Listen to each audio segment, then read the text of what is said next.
በስመ ሥላሴ በስመ አብ ወወልድ ወመንፈስ ቅዱስ አሐዱ አምላክ አሜን።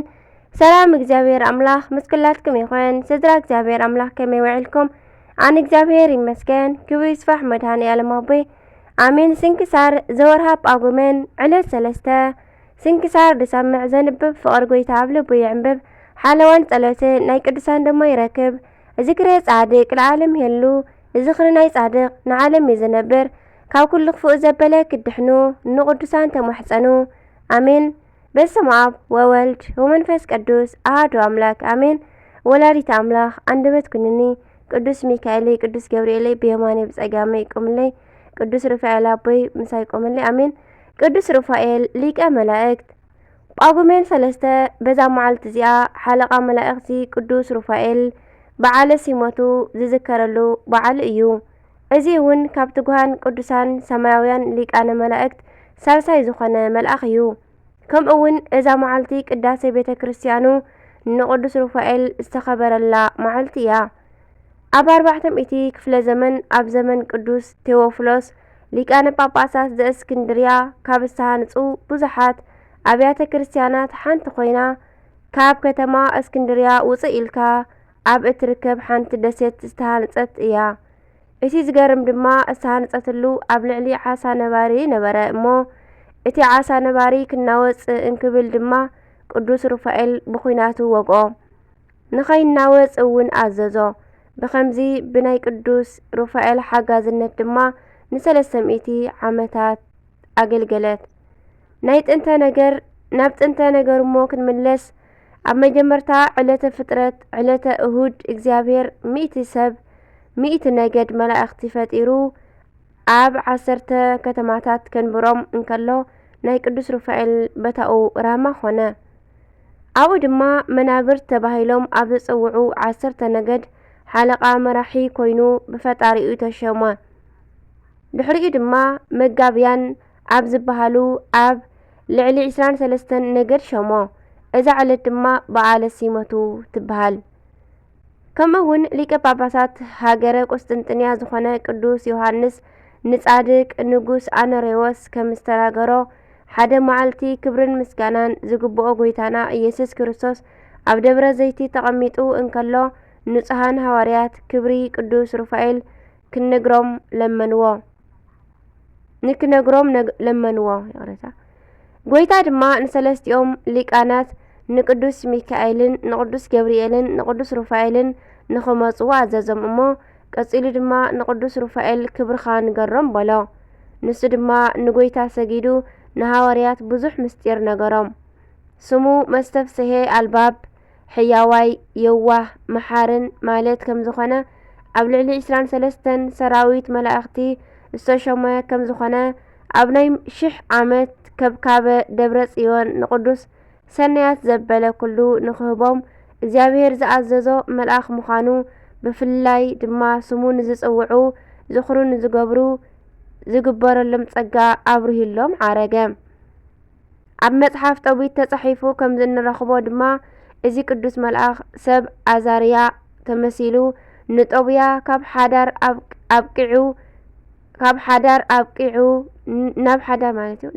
ኣብቂዑ ንሳራ ኣስማንዲዮስ ካብ ዝበሃል ሰይጣን ኣድሒኑ ንጦቢት ድማ ዓይኑ ኣብርሂ እዩ። ኣብ ገድላተ ቅዱሳን ከም ንርእዮ ድማ ንብዙሓት ቅዱሳን ረዳኢኦም ኮይኑ ገድሎም ኣፈጺምዎም እዩ።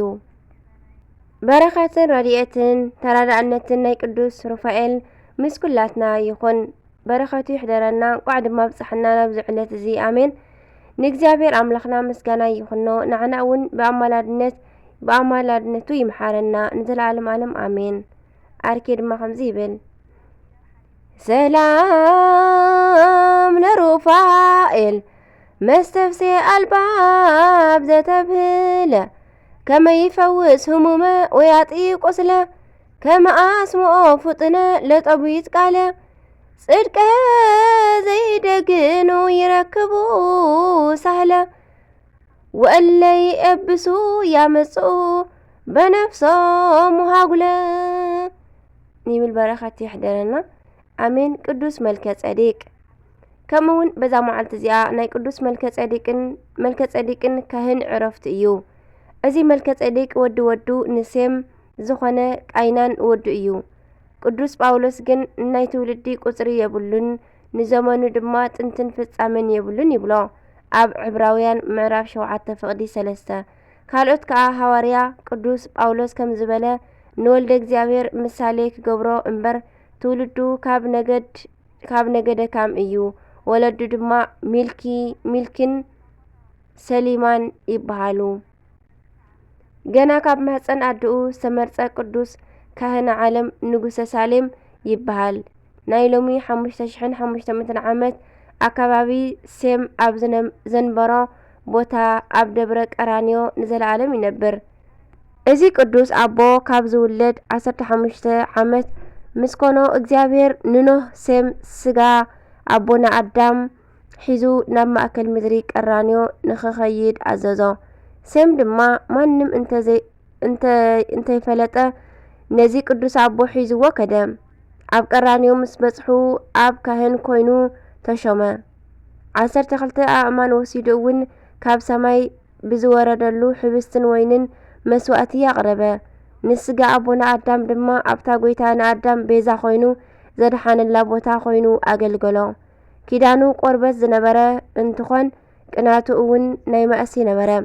ኣብርሃም ንነገስታት ኣሸኒፉ ምስ ተመልሰ መስዋእቲ ያቕረበሉ። ኣብርሃም እውን ካብ ኩሉ ሃፍቱ ኣስራት ኣቕረበሉ። ካህንን ንጉስን ሳሌም ኮይኑ እውን ተሾመ። ንእግዚአብሔር ኣምላኽና ምስጋና ይኹን። ንዓና እውን ብጸሎቱ ይምሓረና፣ በረከቱ እውን ምሳና ተሃሉ ንዘላለም ዓለም ኣሜን። አርኬ ሰላም ለመልከ-ጼዴቅ አምሳለ ወሱታፉ ለዘመጻ ቃል በደመና ድንግል አጽፉ ጠቢባን ግብሮ በከመ ጸሐፉ ለስጋ አቡነ አዳም ሀበተ ሃንጸ ምዕራፉ ዝንቱ ካህን ይነብር ለዝላፉ አሜን። በረከቱ መሕደረና አሜን። ቅዱስ ሰራጵዮን ዘሰንድዩን ከምኡውን በዛ መዓልቲ እዚኣ ቅዱስ ሰራጵዮን ዘሰንዱን ኣዕረፈ። እዚ ቅዱስ ብጣዕሚ ብዙሕ ዝነበረ ሃፍትን ነዳያንን ኣካፊሉ ናብ ካልእ ዓዲ ኣረማውያን ዝኾነ ከይዱ ንባርነት ተሸጠ። ኣብቲ ዝተሸጠሉ ዓዲ ኮይኑ ድማ ብጸሎት ተጊሁ ካብ ክሕደት ናብ ሃይማኖት መሊስዎም እዩ። ክብሩ ምስ ተፈልጠ ድማ ብተመሳሳሊ ናብ ካልእ መንከናውያን ዝበሃሉ ዓዲ ከይዱ ንዓርሱ ሸይጡ ንኣህዛብ ኣድሒኑ እዩ። ኣብ ፍጻሜ ድማ ናብ ከተማ ሮማ ከይዱ ኣስዩ ብጾምን ብጸሎትን እናገልገለ ነይሩ። በዛ መዓልቲ እዚኣ ዓረፈ። ካብ ስጋኡ እውን ተኣምራትን መንክራትን ተገልጹ። ንእግዚአብሔር ኣምላኽና ምስጋና ይኹን። ንዓና እውን ብጸሎቱ ይምሓረና፣ በረከቱ እውን ምሳና ተሃሉ ለዓለም ዓለም አሜን። ሰላም እብል ለሰራ ክቡር ዘሰጠ ርእሶ ለእስራ ዲናር እንዘይሁብ ሰጦ ለመፍቅደ ግብር ሶበ አዕረፈ ዓለም ሕማም ወጻእር እምነ ስጋሁ ተከስተ ምስጢር። ንእግዚአብሔር ኣምላኽና ምስጋና ይኹኖ። ንዓና እውን ብጸሎት እዞም ኩሎም ቅዱሳና ይምሓረና ንዘለዓለም ዓለም አሜን አሜን። ናይ ቅዱስ ካህን መልከ-ጼዴቅ፣ ናይ ቅዱስ ሰራጵዮን፣ ናይ ቅዱስ ሩፋኤል ኣውደ ዓመት እሞ በረከቶም ይሕደረና ምስ ኩላትና ይውዓል፣ ጸሎቶም ይደግፈና አሜን። ስንክሳር ድሰምዕ ዘንብብ ፍቅሪ ጎይታ ኣብ ልቡ ይዕንብብ። ሓለዋን ጸሎትን ናይ ቅዱሳን ድማ ይረክብ። ዝክረ ጻድቅ ንዓለም የሉ፣ ዝኽሪ ናይ ጻድቅ ንዓለም እዩ ዝነብር። ካብ ኩሉ ክፉእ ዘበለ ክንድሕን ንቅዱሳን ተማሕፀኑ ድማ አሜን አሜን አሜን። ዝወደቀ ካብ ዜማ ካብ እናበባ ብኣፈ ቅዱሳን ድጓን መላእክቲ ተኣርምለይ አሜኑ አሜን ወለ ኩሉ መላእክቲ ሰማይ አሜን። አቡነ ዘበሰማያት ይትቀደስ ስምከ ትምጻእ መንግስትከ ወይኩን ፈቃድከ በከመ በሰማይ ከማሁ በምድር ሲሳየነ ዘለለ ዕለትነ ሀበነ ወህድግ ለነ አበሳነ ወጌጋየነ ከመ ንሕነኒ ንህድግ ለዘአበሰ ለነ ኢታብአነ ጊዜ ውስጥ አላትነ ወባልሃንን ኩሉ ኩሉ መዚያከ እቲ መንግስት ኃይሉ ስብሐት ለዓለም ወለዓለም አሜን።